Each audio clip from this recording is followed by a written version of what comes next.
Hoje nós encerramos essa breve série de exposições que nós realizamos aqui na igreja sobre a Reforma Protestante. Então, ao longo deste mês de outubro, nós temos visto aquilo que é considerado os 5 pilares da doutrina que foi extraída do movimento reformador. Os 5 pilares da reforma, chamados comumente de 5 solas. Nós vimos o sola Escritura, ou seja, somente a Bíblia. Vimos o solo Christus, somente Cristo. Sola Gratia, que é somente a graça.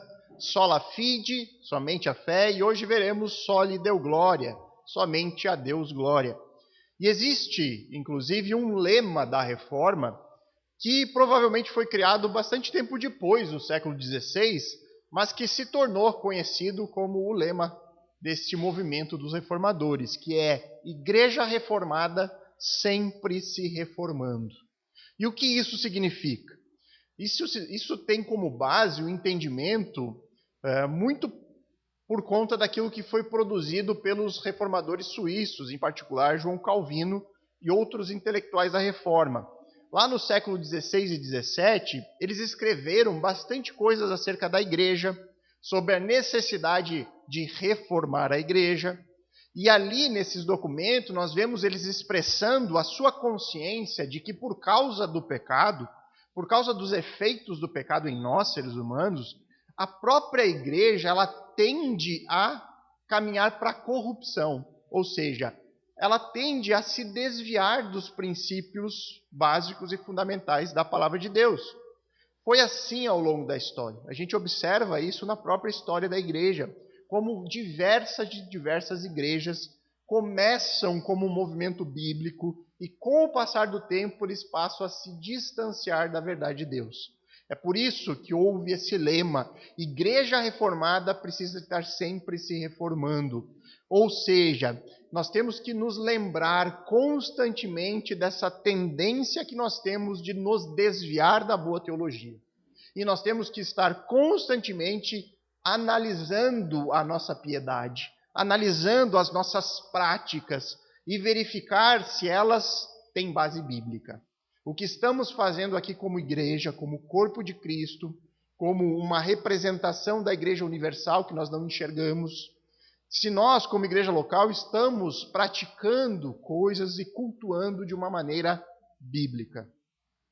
E aí, com base nisso, nessa constante análise, nós temos que estar cientes de que se nós encontrarmos qualquer erro na nossa teologia, qualquer erro na nossa prática, nós somos obrigados pela nossa confissão de fé, que tem base na reforma, que está unido a esse pensamento, igreja reformada sempre se reformando.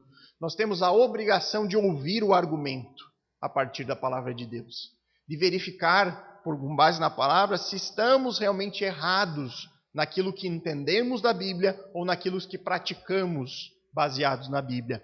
E aí, se o argumento bíblico prevalecer, sejamos humildes e devemos mudar ou a nossa compreensão ou a nossa prática.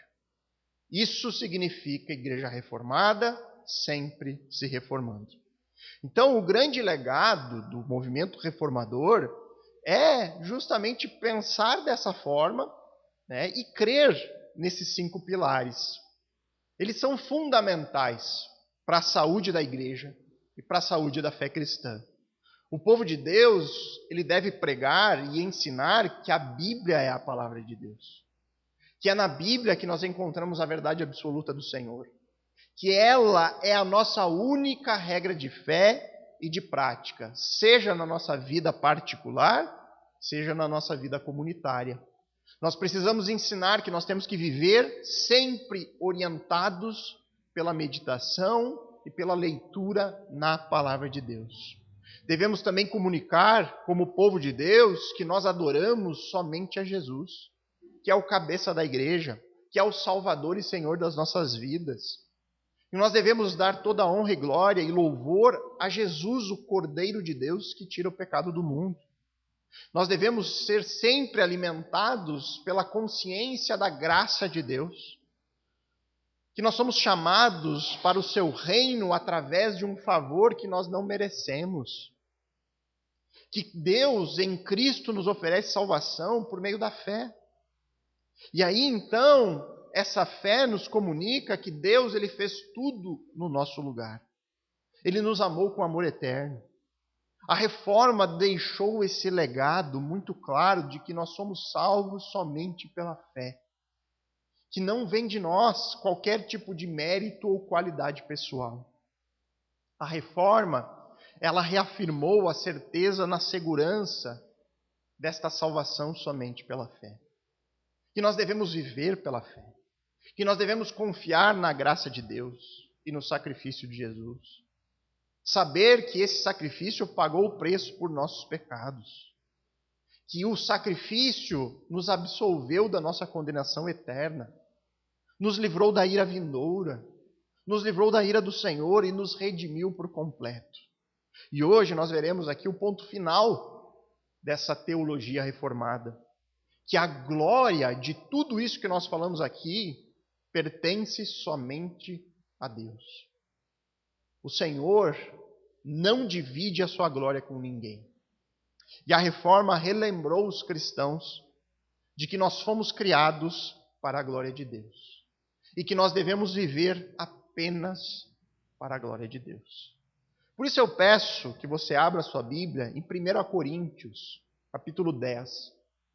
Hoje nós vamos abrir a Bíblia em vários textos diferentes.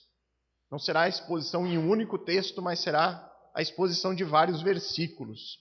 E o primeiro deles que eu quero ler com vocês e trazer uma breve explicação é 1 Coríntios 10, verso 31.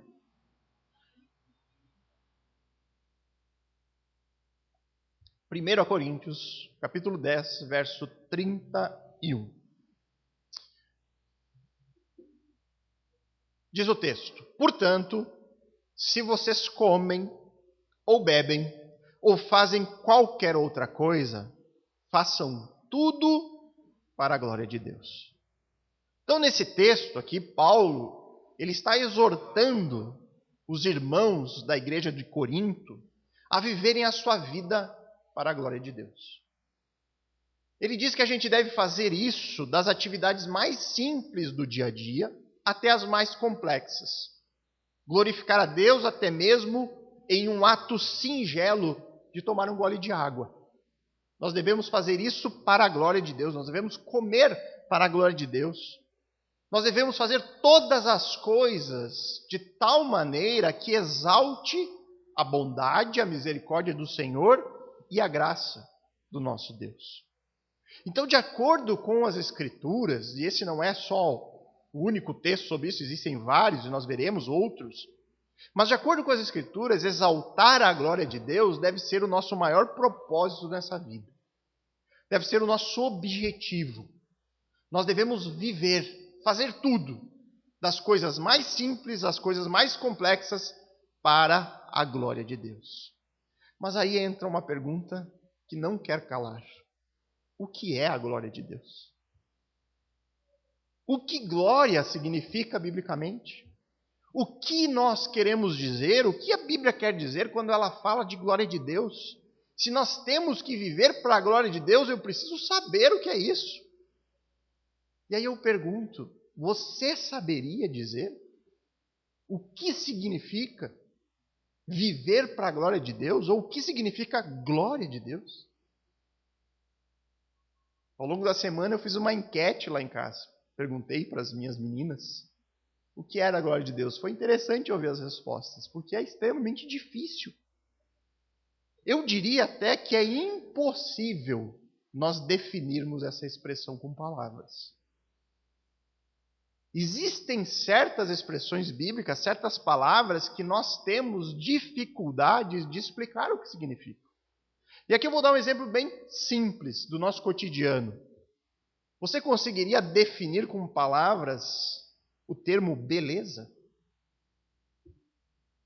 Pense aí por um instante. Como é que você definiria? Como é que você explicaria para alguém o que é beleza? Com palavras. Certamente nós teríamos dificuldades. Nós teríamos dificuldades de expressar o que é belo. Possivelmente seria mais fácil para nós apontar para algo muito bonito e dizer: olha, isso aqui é belo. Isso aqui é beleza.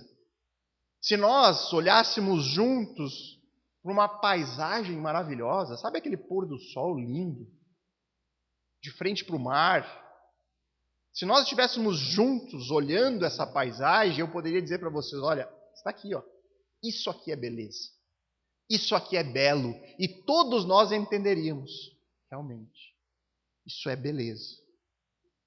Isso é algo bonito. Irmãos, é a mesma coisa em relação à palavra glória. Eu tenho dificuldades de definir o que é a glória de Deus. Possivelmente eu não conseguiria expressar aqui o significado disso em palavras a vocês. Mas eu posso facilmente apontar para quem Deus é, para os seus atributos, para a sua santidade, para a sua eternidade, para o amor de Deus expresso na cruz. Poderia falar da graça de Deus, poderia apontar para o poder daquele que criou todas as coisas e dizer para vocês, aí está a glória de Deus. Isso é a glória de Deus.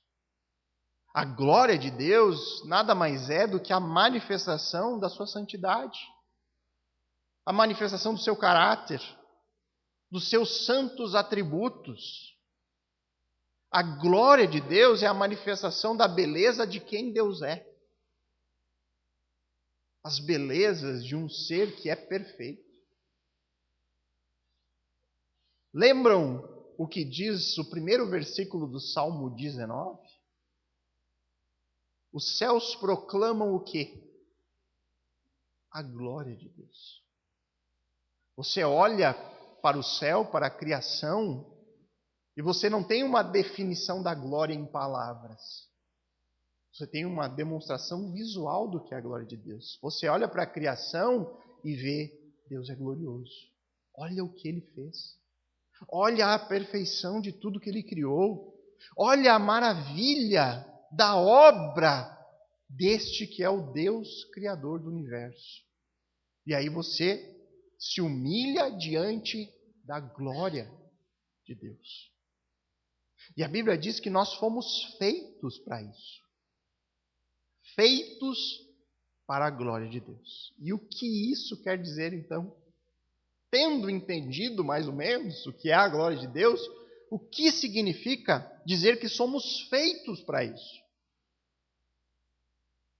Irmãos, quer dizer nada mais, nada menos de que Deus nos fez, nos criou o nosso corpo, a nossa mente, o nosso coração. Tudo em nós, Deus planejou para que nós tivéssemos essa capacidade de admirar, de compreender e de apontar para a beleza do nosso Deus. Deus nos constituiu de tal forma que nós somos capazes de olhar para o céu e ver a glória do Senhor, e compreender a glória do Senhor, e apontar para a glória do Senhor. Isso significa que Deus nos fez para a sua glória. Ele nos formou com essa capacidade. E os salmos, queridos, estão repletos, do início ao fim, de diversas atribuições de louvor à glória de Deus. Você vai ver isso abundantemente nos salmos. E isso demonstra onde deve estar o foco da nossa adoração como igreja. A adoração, o culto, ele não existe para o nosso entretenimento. A adoração não existe para nada além do que a manifestação da glória de Deus. Para que juntos nós possamos expressar esse reconhecimento de que nós entendemos quem Deus é. E nós estamos aqui como pessoas que compreendem quem Deus é e que querem exaltar aquele que Deus é. Dar glórias àquele que é o único digno de glória. Vivemos para a glória de Deus. Nós devemos buscar isso, acima de qualquer coisa. Em cada segundo da nossa existência. Nós devemos ter o nosso Criador em mais alta conta. Em tudo que nós fazemos, nós temos que relacionar a Deus. É por isso que nós podemos beber água e glorificar a Deus. Senhor, obrigado, porque tu fez isso algo que é maravilhoso e importante para nós. Porque o Senhor nos dá tudo aquilo que precisamos para viver, o ar que eu respiro, o alimento que eu como. Em tudo eu reconheço que é o Senhor que providencia. E ao fazer isso, eu dou glórias a Ele. Eu não digo, olha, como eu fui esperto, fiz um poço na minha casa, retirei água e agora eu bebo da minha própria água. Não. Se Deus não providenciasse, seria de mim. É isso, irmãos. É viver nessa consciência de que nada somos, de que nada temos, de que não poderíamos nada se do alto não tivesse sido nos dado. Quando você tem essa consciência profunda do amor providencial de Deus em todas as coisas, então você vive para a glória de Deus. A todo momento você percebe Deus atuando, Deus providenciando, Deus guardando. E quando você vê em cada momento da vida isso, e você ali está ali glorificando a Deus, agradecendo a Deus, sendo grato, contente, mesmo diante das adversidades, quando você faz isso, você vive para a glória de Deus. Então a Bíblia ela é muito clara.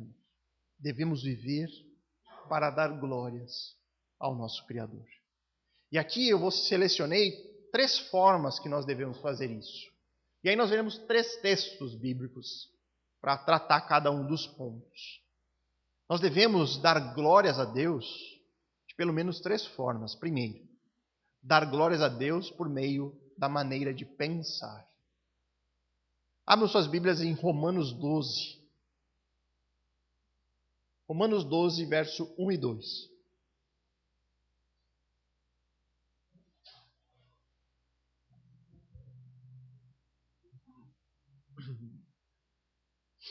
Romanos 12, versos 1 e 2.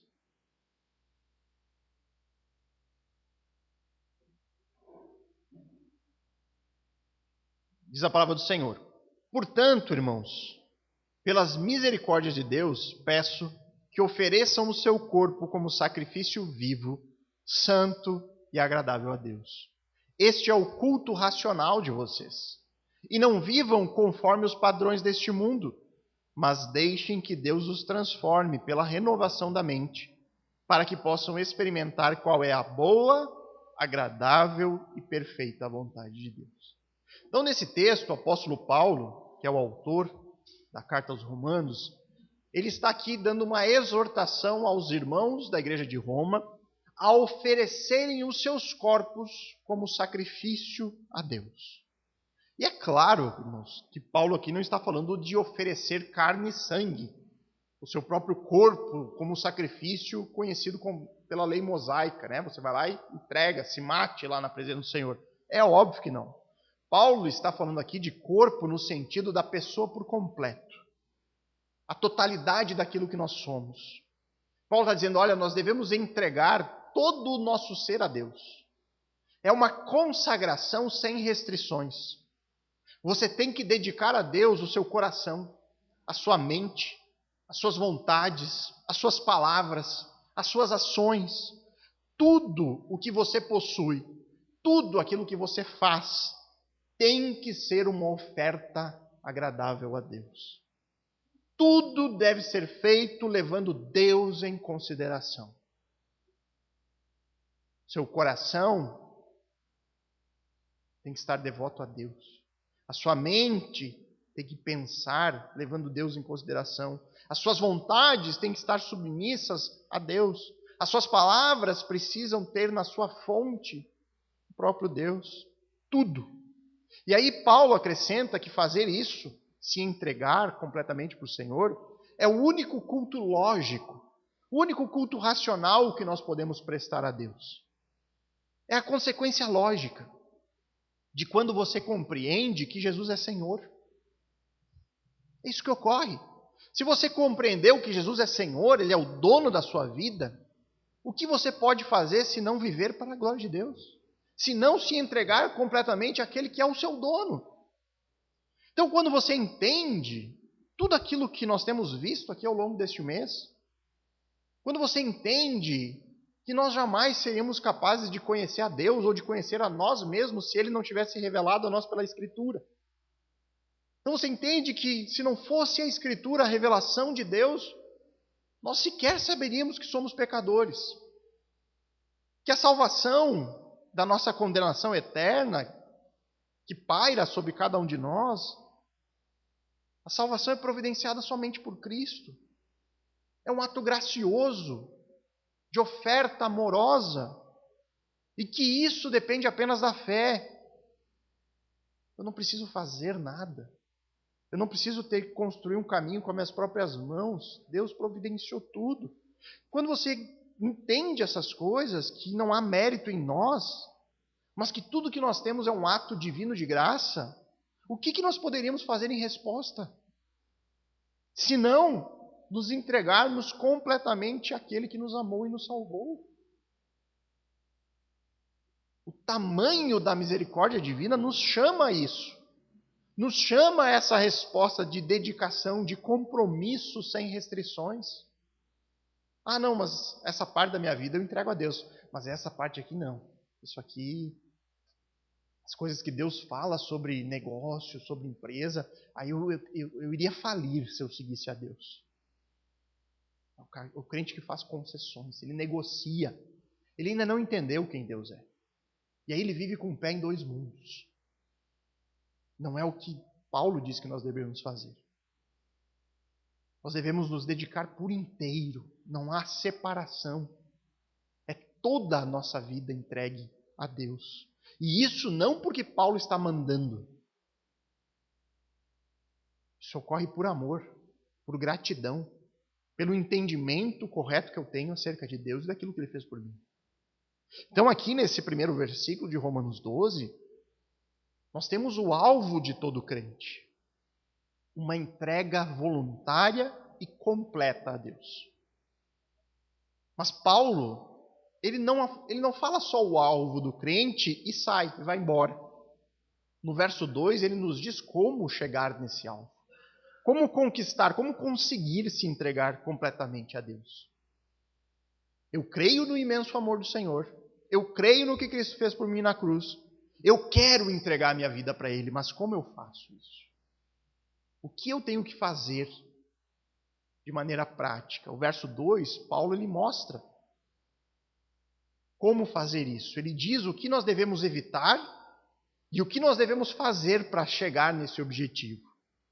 Primeiro ele diz o que nós temos que evitar. O texto diz, não vivam conforme os padrões deste mundo. Isso nós temos que evitar. E o que nós temos que fazer? Deixem que Deus os transforme pela renovação da mente.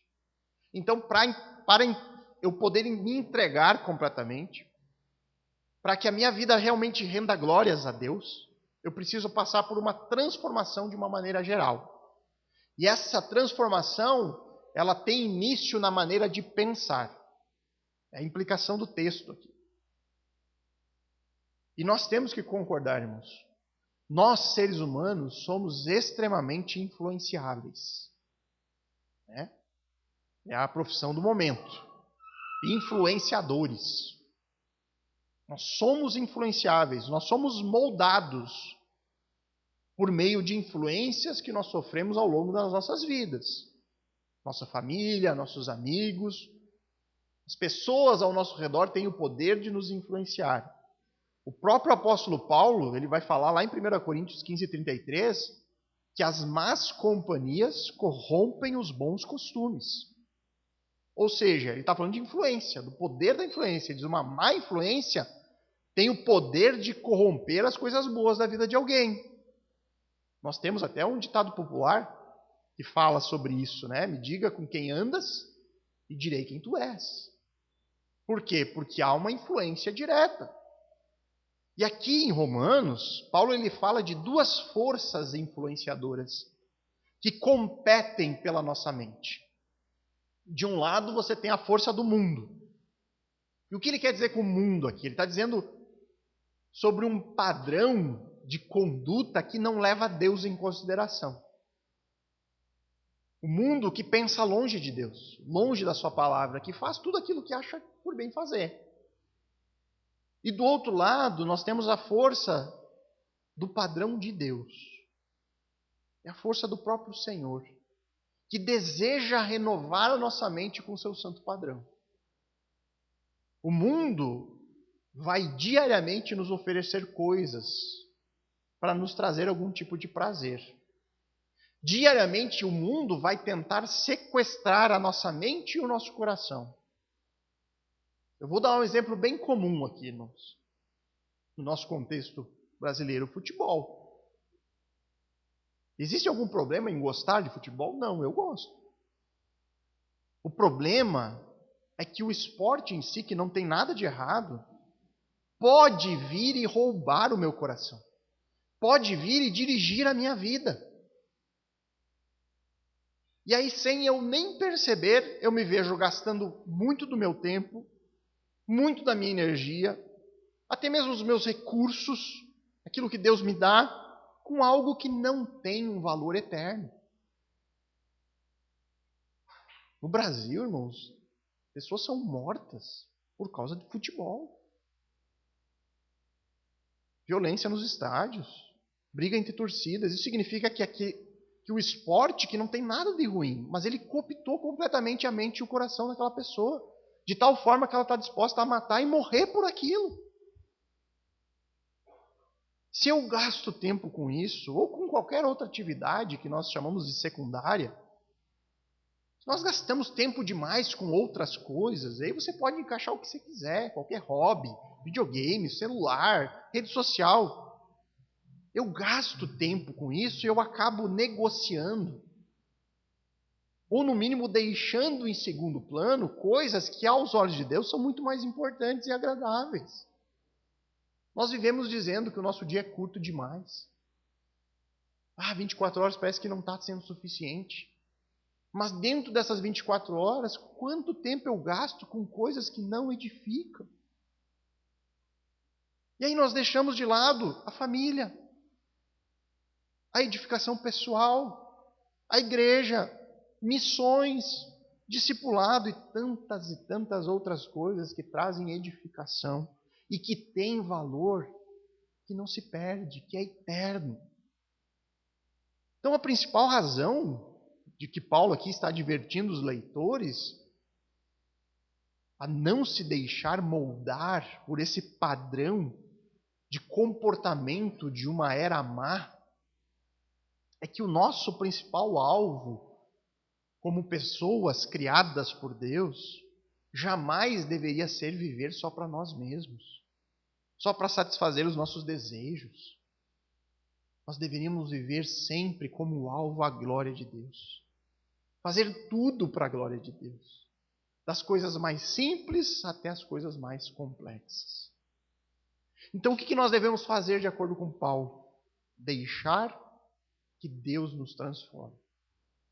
E é interessante notar aqui no texto que Paulo ele deixa transparecer que essa transformação é uma obra de Deus em nós, é uma ação do Espírito, deixar que Deus nos transforme, mas existe uma cooperação. É preciso deixar que Ele faça essa transformação. Ou seja, existe aqui uma responsabilidade que nos cabe no processo. E essa é a santificação progressiva. Quando Deus nos alcança e salva, Ele não pega a Bíblia e enfia na cabeça da gente. Eu adoraria que fosse assim. Converteu, conteúdo inteiro das Escrituras memorizado, instantaneamente. Seria ótimo. Mas não é.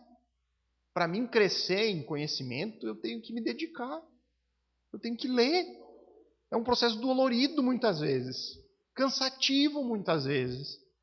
Mas eu tenho que me dedicar diariamente em oração e leitura. Eu preciso fazer aquilo que Paulo mesmo vai dizer lá em Filipenses 4:8. Que tudo que é verdadeiro, tudo que é respeitável, tudo que é justo, tudo que é puro, tudo que é amável, tudo que tem boa fama, se alguma virtude há, se algum louvor existe, seja isso que ocupe os pensamentos de vocês. É ser criterioso com aquilo que eu coloco aqui dentro.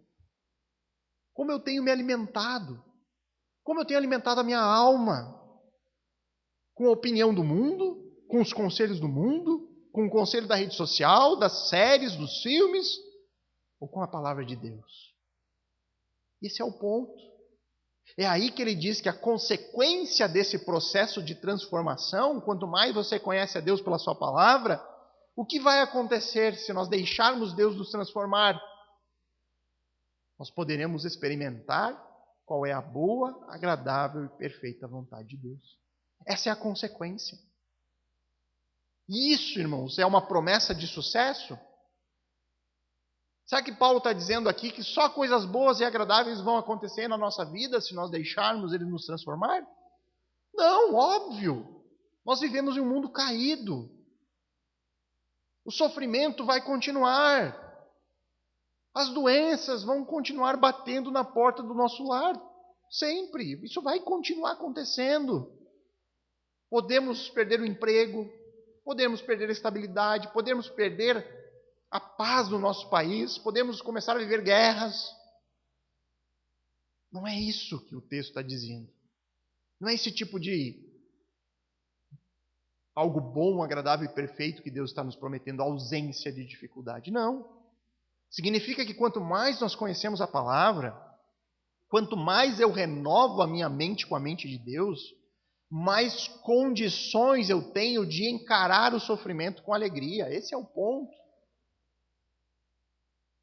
Se você mais conhece a Deus, mais conhece a sua palavra, mais você poderá perceber que Deus está trabalhando em você por meio da dor.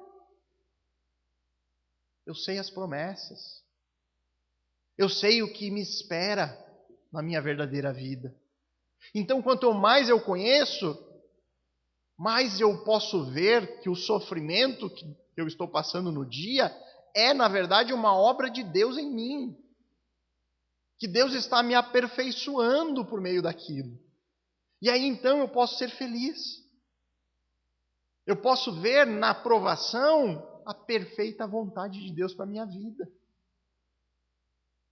Eu posso ver na dificuldade a boa e agradável, perfeita vontade de Deus para mim. É isso que o texto está dizendo. Nós devemos buscar somente a glória de Deus. Das coisas mais simples às coisas mais complexas. Em primeiro lugar, dar glórias a Deus por meio da maneira de pensar. Passando por uma verdadeira transformação da mente. Em segundo lugar, uma consequência inevitável daquilo que nós vimos agora. Dar glórias a Deus por meio da maneira de agir. E agora eu peço que vocês vão lá para o finalzinho, 1 Pedro. 1 Pedro, capítulo 4. Lá depois de Hebreus. 1 Pedro 4, versos 10 e 11.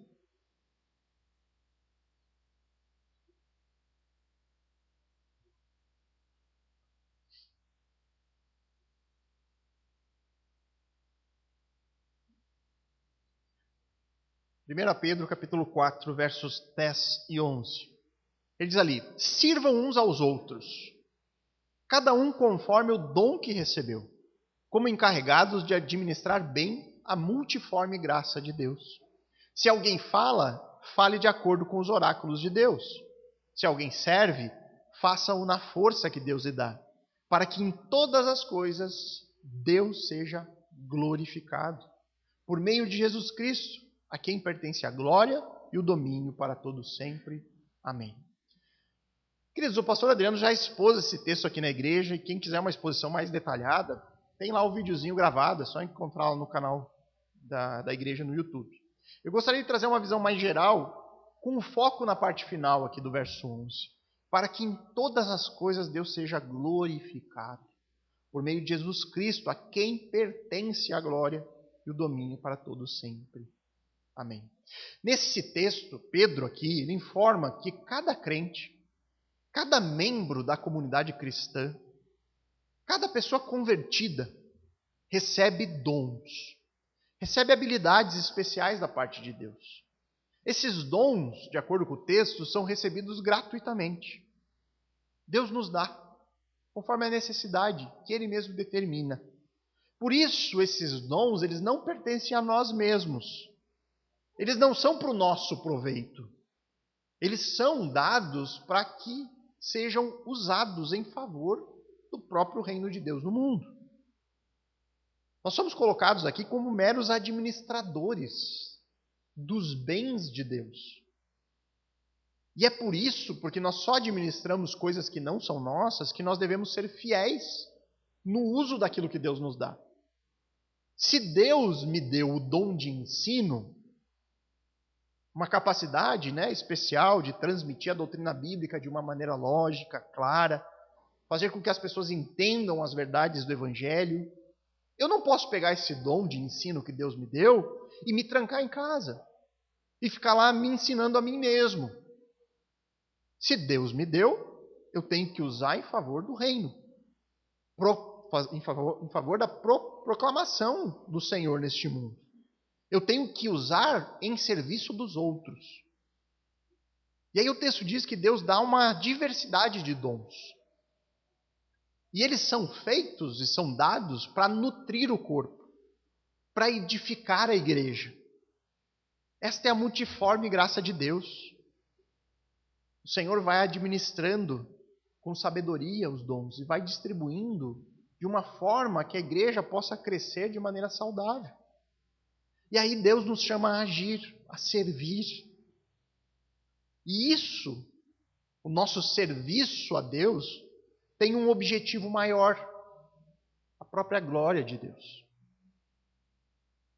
Você tem que entender que a sua capacitação, aquilo que Deus lhe chamou para fazer, não é um mérito seu. Não é um talento pessoal, algo que é. Não, eu estou aqui na frente porque eu sou muito bom naquilo que eu faço. Não. Deus deu isso a você. Deus colocou isso. Então, saiba que se não fosse Ele, você não poderia fazer nada. E ao ter esse entendimento, você glorifica a Ele e não a si mesmo.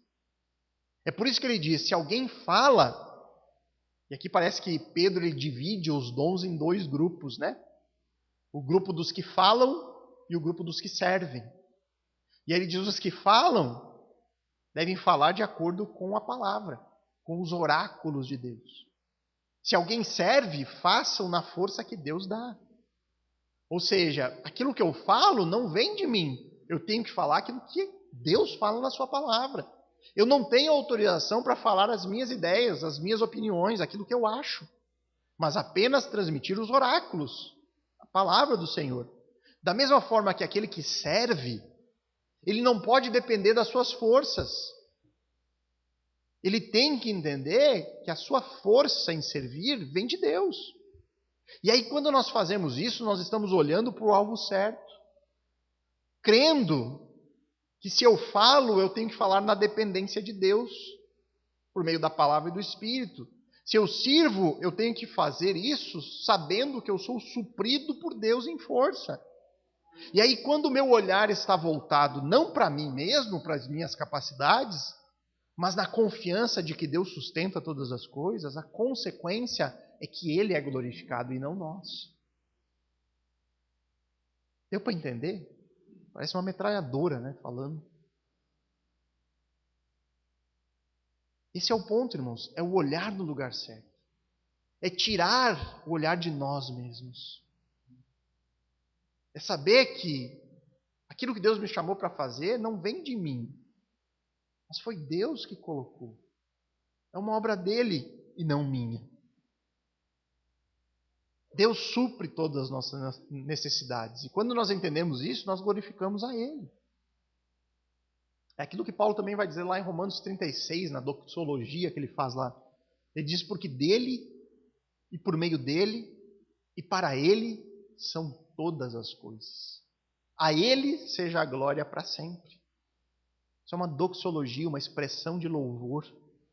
Ele reconhece que nada dependia de Paulo mesmo, dele mesmo, do homem. Ele diz, porque dele, por meio dele, para ele, são todas as coisas. E se nós tivermos esse entendimento, então a sequência é verdadeira, a ele seja a glória para sempre. Porque a partir do momento que eu achar que é por mim mesmo, então eu estou dividindo a glória. A glória se torna minha. e não mais do Senhor.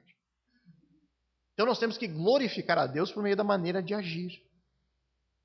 E aqui em especial no sentido de que nós cremos em Jesus. Nós nos arrependemos dos nossos pecados, nós depositamos a fé somente nele. E aí então nós somos chamados, como discípulos dele, a servir, a agir. E Deus diz que ele nos dá o seu Espírito e nos concede dons, habilidades especiais que nós vamos descobrindo em meio à caminhada cristã. E Deus faz isso com um só objetivo: edificar uns aos outros, edificar a igreja, o corpo. Os dons não são dados para exaltar alguém, para levantar alguma pessoa em uma posição especial. Não, eles são dados para que sejam usados em favor um dos outros. Então o dom que Deus me deu é para edificar a sua vida. E o dom que Deus deu a você é para edificar a minha vida. Então quando nós realizamos aqui o propósito de Deus no uso dos dons, o resultado é só um. Ou melhor, dois. A igreja cresce em maturidade e Deus é glorificado. E, irmãos, eu sei que a igreja dos nossos dias passa por uma situação complicada. O assunto da reforma nunca foi tão atual. Mas a verdadeira igreja, a igreja de Cristo, é um organismo sobrenatural. Reparem como essa estrutura de serviço amoroso, essa ideia, irmãos, de servir uns aos outros, glorificando a Deus, por isso não pode vir de nós. Isso é algo antinatural a nós. Por quê? Porque nós, pecadores, o homem natural, ele sempre vai buscar a sua própria glória. Ele vai buscar ser servido. Ele não vai buscar servir, se doar. Quando o homem natural tem que servir, ele vai buscar algum tipo de recompensa. Seja o salário, seja o reconhecimento, seja a posição de poder, alguma coisa que ele tem interesse. Essa é a estrutura básica do ser humano. Ele tem uma ética egoísta. Ele faz para receber algo. Ele não faz de graça. Nós não somos naturalmente assim. Mas na igreja de Cristo isso não ocorre. Ou não deveria acontecer. Pelo menos na verdadeira igreja de Cristo, aquela que às vezes a gente não enxerga, não ocorre. O cristão ele tem que deixar essa cultura consumidora do lado de fora. Aquela cultura de, me atendam bem, que eu sou cliente de vocês. Me tratem do jeito que eu quero. Porque senão eu não volto. Esse tipo de coisa fica lá fora na igreja. O cristão ele é chamado a fazer para o outro aquilo que ele espera que façam para si mesmo. Servir sem esperar reconhecimento. Se doar sem esperar recompensa. Não ficar olhando para o outro e pensando naquilo que eu acho que o irmão deveria fazer. Ou olhar para o irmão e pensar, mas eu gostaria que ele fosse de outro jeito. O cristão, ele olha para si mesmo e pensa, o que eu devo fazer? Como eu devo ser? E aí ele olha apenas para Deus buscando aprovação. Não importa o que pensam, o que falam de mim. Não importa que eu esteja agradando ao Senhor com a minha vida. Eu sirvo como alvo agradar aquele que me chamou das trevas para a luz. O cristão ele tem que buscar iniciativa. Buscar por oportunidades de auxílio e socorro aos outros. Não ficar esperando, não ficar lamentando, não ficar culpando os outros acerca das suas próprias limitações e falhas. Irmãos, o caminho mais fácil sempre é, mas essas pessoas não me tratam como eu mereço ser tratado. Essas pessoas não agem como eu gostaria que elas agissem.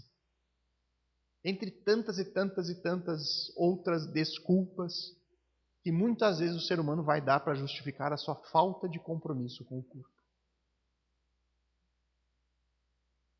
O mais comum é ver pessoas que não servem, que não se dispõem a agir em favor do corpo, criticando o corpo. É o mais comum. E eu digo, irmãos, o único motivo justo que nós temos para abandonar uma congregação cristã é se naquele local a palavra de Deus não é pregada fielmente. Se ali não há ensino fiel das Escrituras. Qualquer outro motivo, irmãos, é apenas orgulho e pecado próprio. É incapacidade de conviver com diferenças. Uma igreja é composta de pecadores. Somos todos pecadores, irmãos. Nós vamos falhar uns com os outros. Eu vou lhe decepcionar em algum momento. Agora, se você ficar olhando para mim, você vai sair uma hora ou outra da igreja. Agora, se o seu alvo é olhar ao Senhor e agradar a Ele, você só sairá de uma igreja bíblica se você chegar na conclusão de que não está sendo pregado o texto bíblico. De que aquilo que tem sido falado não está de acordo com as Escrituras. Aí eu mesmo digo, saia, fuja, corra, porque disso depende a sua vida. Disso depende a sua alma. Uma igreja verdadeira busca, com suas ações, cumprir com o chamado ao serviço, usar os dons em favor do reino, sabendo que Deus ele é mais glorificado por meio da maneira de agir. Um agir que não busca os próprios interesses, mas que coloca como prioridade os interesses dos outros. Isso é loucura para o mundo, irmãos. Pode ser fácil dizer isso. Difícil é viver isso. Colocar o outro como a sua prioridade. Buscar o interesse do outro ao invés dos seus próprios interesses. Irmãos, isso é sobrenatural. Isso é sobrenatural. Então nós devemos buscar a glória de Deus das coisas simples às complexas. Em primeiro lugar, dar glórias a Deus por meio da maneira de pensar, passando por uma renovação da mente. Em segundo lugar, dar glórias a Deus por meio da maneira de agir. E em terceiro lugar, dar glórias a Deus por meio da maneira de cultuar. E aqui talvez seja esta a principal área que a igreja dos nossos dias precisa relembrar dentro do contexto da reforma. O culto congregacional precisa ser realizado de uma forma que traga glórias a Deus. E aí parece que até mesmo a igreja evangélica, que confessa ser protestante, perdeu de vista a centralidade de Deus na sua vida de culto. O culto foi transformado em entretenimento. A pregação da palavra foi substituída por mensagens motivacionais, mensagens de autoajuda. Deus ele foi retirado do centro do culto e o homem foi colocado no lugar dele. O Deus Santo, Todo-Poderoso, Criador, Soberano Senhor, foi substituído por um Deus que existe apenas para satisfazer as nossas ambições humanas, atender desejos, atender os nossos interesses pessoais. E é por isso que a igreja tem que voltar, retornar às Escrituras. Agora eu peço que vocês vão a Efésios, capítulo 3. Efésios, capítulo 3, versos 20 e 21.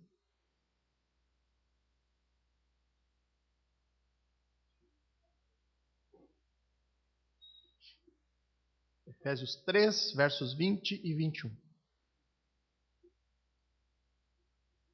Ora, aquele que é poderoso para fazer infinitamente mais do que tudo que pedimos ou pensamos, conforme o seu poder que opera em nós, a ele seja a glória, na igreja e em Cristo Jesus, por todas as gerações, para todo sempre. Amém. Essa aqui é mais uma doxologia de Paulo. Uma expressão de louvor que glorifica a Deus pelo seu poder, pela sua majestade. Paulo aqui no texto, ele louva a Deus porque ele é poderoso. Ele é poderoso para fazer tudo aquilo que pedimos a ele. Olha que bênção, irmãos. Você poder orar a Deus no dia da angústia e clamar a Ele sabendo que nada é difícil demais. Que nada é complicado demais para o nosso Deus. Que Deus é poderoso para fazer tudo aquilo que está de acordo com o seu desejo. Tudo aquilo que lhe apraz. Mas Paulo não diz só isso, ele vai além. Ele diz, olha, Deus é poderoso para fazer tudo aquilo que pedimos. Mas Ele também é poderoso para fazer até mesmo aquilo que nós nem pedimos, só pensamos. Sabe aquelas coisas que às vezes passam na nossa mente e que a gente acaba nem colocando em oração? Paulo está dizendo, olha, Deus sabe disso, Ele pode fazer isso também. Ele pode atender até os seus pensamentos, porque Deus, Ele não é só todo-poderoso. Ele é onisciente, Ele sabe de todas as coisas. E não somente isso. Ele diz, pode fazer ainda mais que isso. Porque não existe nada que limite o seu poder. Deus é onipotente. Irmãos, são coisas simples dentro do cristianismo. São coisas que a gente repete várias e várias vezes. O poder de Deus, a onisciência de Deus. O fato de que Deus nos escuta, está atento a nós. Mas será que você em algum momento já parou para meditar profundamente nessas verdades acerca de Deus? E o que significa que esse Deus glorioso, poderoso, Ele nos ouve e Ele é capaz de fazer qualquer coisa. Ele escuta nós pecadores. Quando essa visão elevada de Deus nos toma, quando essa visão elevada de Deus nos preenche de dentro para fora, e isso só ocorre quando nós conhecemos a palavra, quando nós compreendemos que o poder de Deus nos transformou de filhos da ira para filhos amados, a nossa reação a essas verdades só pode ser uma. Aquilo que Paulo diz, a Ele seja a glória. A Ele seja a glória. Na igreja, em Cristo, por todas as gerações, para todo sempre. Ou seja, nós cultuamos e adoramos a Deus por causa de quem Ele é. Por causa do seu poder. Porque reconhecemos a sua sabedoria, soberania, misericórdia, amor, graça. Quando nós conhecemos o Deus da Bíblia, a nossa reação a Ele é o culto. E nós fazemos isso juntos na igreja, que é o corpo de Jesus. Quando nós nos reunimos em comunidade e juntos prestamos culto, nós devemos ter e saber com clareza qual é o alvo da nossa adoração. E isso só vem com essa visão elevada de Deus, dos seus atributos. Isso precisa nos consumir por completo, irmãos. Porque se isso não acontecer, isso reflete na maneira como nós cultuamos.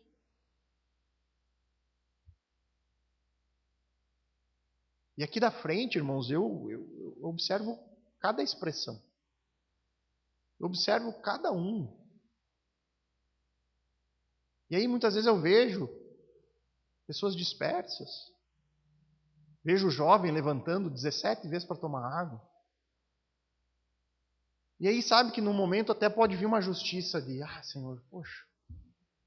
Mas depois vem o entendimento, a tua glória ainda não consumiu essa pessoa por completo. Ela ainda não te conhece. Ela ainda, a tua beleza ainda não se manifestou no ser dessa pessoa. É por isso que ela age assim. É por isso que na hora do louvor, a pessoa está brincando com o bebezinho do lado, está olhando para cima, mas não está adorando aquele que ela conhece, que ela sabe que é o Todo-Poderoso, que ela sabe que é o seu Criador, que ela sabe que o salvou do inferno. Nós temos que ter muito cuidado, muito zelo por quem Deus é, porque com Deus não se brinca, irmãos. Deus não se brinca. Nós temos que buscar essa visão elevada do nosso Deus. E isso só vem quando você se debruçar nesse livro. E você amar a palavra de Deus. Quando você amar a palavra de Deus, você amará o Deus da palavra. Nós vivemos uma disputa entre o evangelho da glória de Deus e o evangelho da glória dos homens. Entre o culto que exalta a Deus e o culto que exalta os homens. Cânticos que glorificam a Deus e cânticos que trazem glórias ao homem. Não é difícil identificar isso, irmãos. Não é difícil. Se toda a glória é devida a Deus, como deve ser a liturgia do nosso culto. Liturgia é aquilo que nós fazemos aqui regularmente. Tudo que é feito é voltado para Deus e em torno da palavra, irmãos.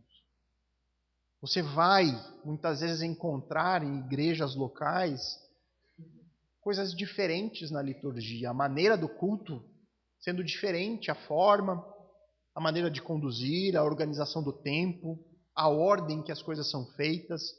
Mas tem certas coisas que você vai sempre encontrar em igrejas bíblicas.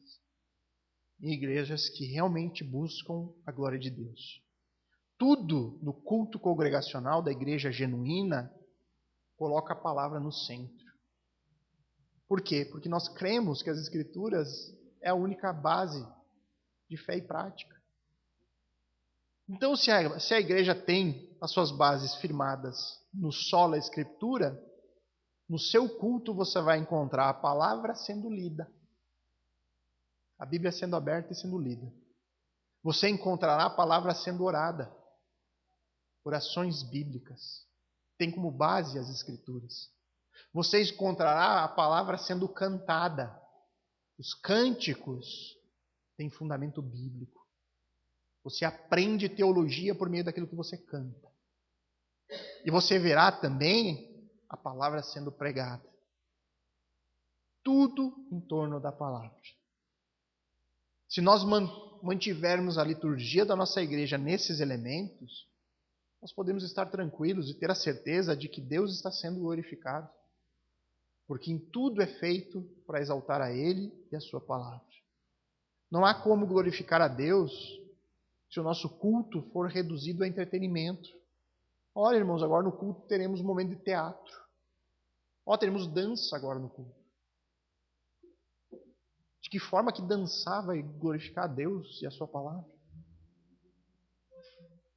Se a pregação da palavra for negligenciada, se o evangelho da salvação, somente pela fé, somente por Cristo, não for claramente ensinado, como glorificaremos a Deus? Devemos ter zelo pelo nosso culto, irmãos. Zelo. Esse culto é a Deus. E nós devemos entender quem Deus é. Com Deus não se brinca, irmãos. Então nós devemos buscar a glória de Deus do simples ao complexo. Em primeiro lugar, glórias a Deus pela maneira de pensar. Passando por uma verdadeira renovação da mente. Em segundo lugar, dar glórias a Deus por meio da maneira de agir. O pensamento se transforma em ação, serviço, uso dos dons que Deus nos deu, buscando sempre a edificação dos outros e não de nós mesmos. E em terceiro e último lugar, dar glórias a Deus por meio de um culto cristocêntrico, que exalta a Deus, os seus atributos, que possui toda a sua liturgia em torno da palavra do Senhor. Tendo entendido isso, irmãos, resta o apelo final.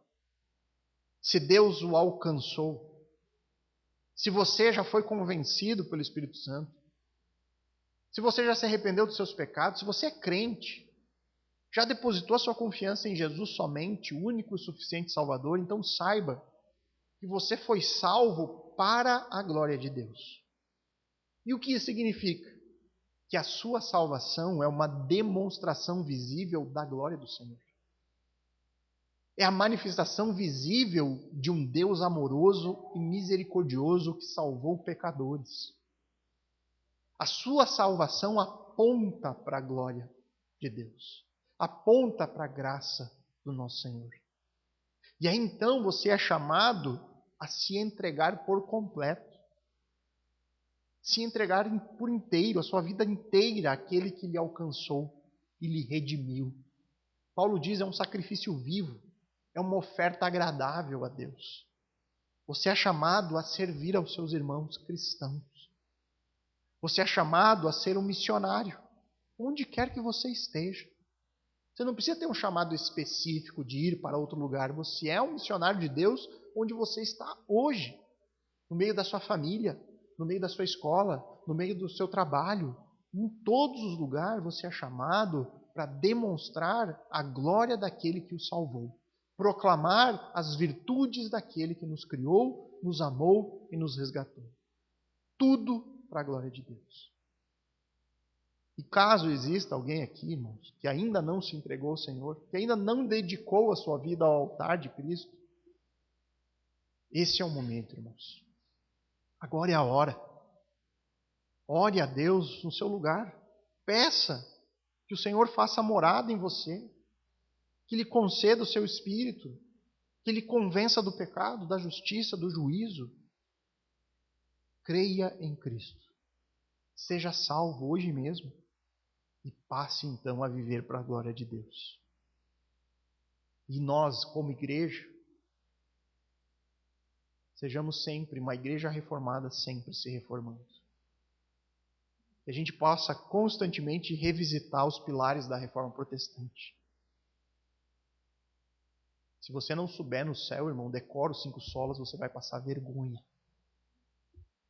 Então, memorize os 5 solas. É importante, irmãos. Importante para a saúde da nossa própria vida e da vida da comunidade. Sola Escritura, somente a Escritura. Solus Christus, somente Cristo. Sola Gratia, somente a graça. Sola Fide, somente a fé. E soli Deo Glória, somente a Deus glória. Oremos.